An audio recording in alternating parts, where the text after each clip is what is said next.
தொகுதி மறுசீரமைப்பு பற்றி நான் உங்களுக்கு அதிகமாக விளக்க வேண்டிய அவசியம் இல்லை.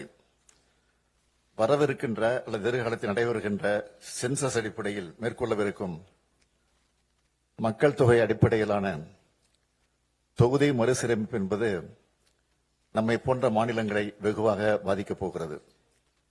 மக்கள் தொகையை பல்வேறு சமூக நலத்திட்டங்கள் மூலமாக கட்டுப்படுத்திய நம்மை போன்ற மாநிலங்கள் அதன் காரணமாக நாடாளுமன்ற தொகுதியின் எண்ணிக்கையில் நமது பிரதிநிதித்துவத்தை அதிகம் இழக்க நேரிடும். எனவேதான் இதனை நாம் கடுமையாக ஆணித்தரமாக எதிர்க்க வேண்டிய காலகட்டத்தில் இருக்கிறோம். தற்போதைய மக்கள் தொகை அடிப்படையில் தொகுதி மறுசீரமைப்பை ஏற்றுக்கொள்ள முடியாது என்பதில் நாம் அனைவரும் உறுதியாக இருக்க வேண்டும். இங்கே இருக்கும் ஒவ்வொரு மாநிலமும் பயனுள்ள மக்கள் தொகை கட்டுப்பாட்டின் மூலம் குறிப்பிடத்தக்க முன்னேற்றத்தை காட்டியுள்ளன. இத்தகைய மாநிலங்களை தண்டிப்பதாக இந்த நடவடிக்கை இருக்கப் போகிறது.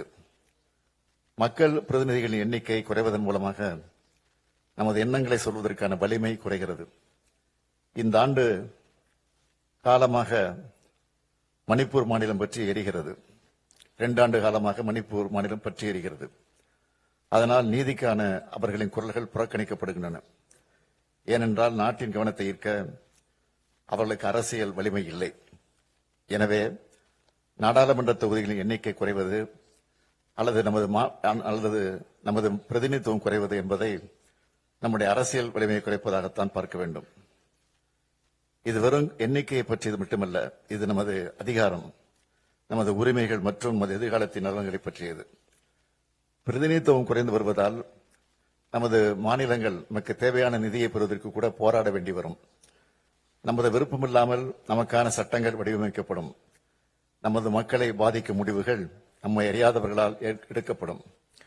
பெண்கள் அதிகாரம் அடைவதில் பின்னடைவுகளை சந்திப்பார்கள். மாணவர்கள் முக்கிய வாய்ப்புகளை இழப்பார்கள். உழவர்கள் ஆதரவின்றி பின்தங்குவார்கள். நமது பண்பாடு, அடையாளம் மற்றும் முன்னேற்றம் ஆபத்தை சந்திக்கும். காலங்காலமாக நாம் போற்றி பாதுகாத்து வரும் சமூக நீதி பாதிக்கப்படும். குறிப்பாக பட்டியலின பழங்குடி மக்கள் அதிகம் பாதிக்கப்படுவார்கள். தொகுதியில் எண்ணிக்கை குறைத்து அதை அனுமதித்தாலோ அல்லது நமது மாநில பிரதிநிதித்துவத்தை குறைக்க அனுமதித்தாலோ நம் சொந்த நாட்டில் நாமே அரசியல் அதிகாரம் இழந்த குடிமக்களாக மாறும் அபாயம் ஏற்படும். எனவேதான் தொகுதி மறுசீரமைப்பு விவகாரத்தை சாதாரணமாக கருதக்கூடாது என்று சொல்கிறேன். இன்னொன்றை நான் தெளிவாக சொல்கிறேன். ஜனநாயக பிரதிநிதித்துவத்தை வலுப்படுத்தும் எந்த ஒரு நடவடிக்கையும் நாம் எதிர்க்கவில்லை. ஆனால் அந்த நடவடிக்கையானது நியாயமான அரசியல் பிரதிநிதித்துவத்தை பாதிக்கக்கூடாது என்றுதான் சொல்கிறோம். இந்த போராட்டம் மறுசீரமைப்புக்கு எதிரானதல்ல. இந்த போராட்டம் நியாயமான தொகுதி மறுசீரமைப்பு வலியுறுத்துகிறது என்பதை அனைவரும் ஏற்றுக்கொள்வீர்கள் என்று நினைக்கிறேன். இதனை உணர்ந்து தமிழ்நாட்டில் உள்ள அனைத்து கட்சியின் கூட்டத்தை நான் கூட்டினேன். தற்போதைய மக்கள் தொகை அடிப்படையில் தற்போதுள்ள 543 மக்களவைத் தொகுதியில் மறுசீரமைப்பு செய்யப்பட்டால் தமிழ்நாடு 8 இடங்களை இழக்கும் என்பதை நான் தெளிவுபடுத்தினேன். நாடாளுமன்றத்தின் மொத்த இடங்களின் எண்ணிக்கை அதிகரிக்கப்பட்டால் தமிழ்நாடு 12 இடங்களை இழக்க நேரிடும். இது நமது அரசியல் பிரதிநிதித்துவத்திற்கு நேரடி அடியாகும் என்று சொன்னேன். மறுநாளை கோயம்புத்தூரில் ஒன்றிய உள்துறை அமைச்சர் அமித்ஷா அவர்கள் ஒரு நிகழ்ச்சியில் பங்கெடுத்து உரையாற்றும் போது தமிழ்நாடு மற்றும் பிற தென் மாநிலங்கள் விகிதாச்சார அடிப்படையில் நாடாளுமன்ற இடங்களை இழக்காது என்று கூறினார். உள்துறை அமைச்சரின் விளக்கம் தெளிவாக இல்லை, குழப்பமாகத்தான் இருந்தது. 2023ஆம் ஆண்டு தெலுங்கானா மாநிலத்தில் பரப்புரை செய்ய வந்த பிரதமர் மோடி அவர்கள் சாதிவாரி கணக்கெடுப்பு நடத்தி மக்கள் தொகை அடிப்படையில் சமூகங்களுக்கு பிரதிநிதித்துவம் வழங்க வேண்டும் என காங்கிரஸ் கட்சி சொல்கிறது. அடுத்ததாக தொகுதி மறுவரை நடக்க உள்ளது. காங்கிரஸ் கட்சி சொல்வதைப் போல மக்கள் தொகை அடிப்படையில் மக்களவைத் தொகுதி மறுவரை செய்யப்பட்டால் தென் மாநிலங்கள் 100 தொகுதிகளை இழக்க நேரிடும். தென்னிந்திய மக்கள் இதனை ஏற்பார்களா என்று கேட்டார் பிரதமர். இதன் அடிப்படையில் பார்த்தால் தொகுதியில் எண்ணிக்கை குறையும் என்பதை அவரே ஒப்புக்கொண்டுள்ளார் என்பதை உணரலாம். எப்பொழுதும் மாநில உரிமைகளை பறிக்கிற கட்சியாக பாஜக இருந்துள்ளது. அவர்கள் தனது உள்நோக்கத்தை தொகுதி சீரமைப்பு திட்டத்தில் செய்ய நினைக்கிறார்கள். இதனை எந்த மாநிலமும் அனுமதிக்கக்கூடாது.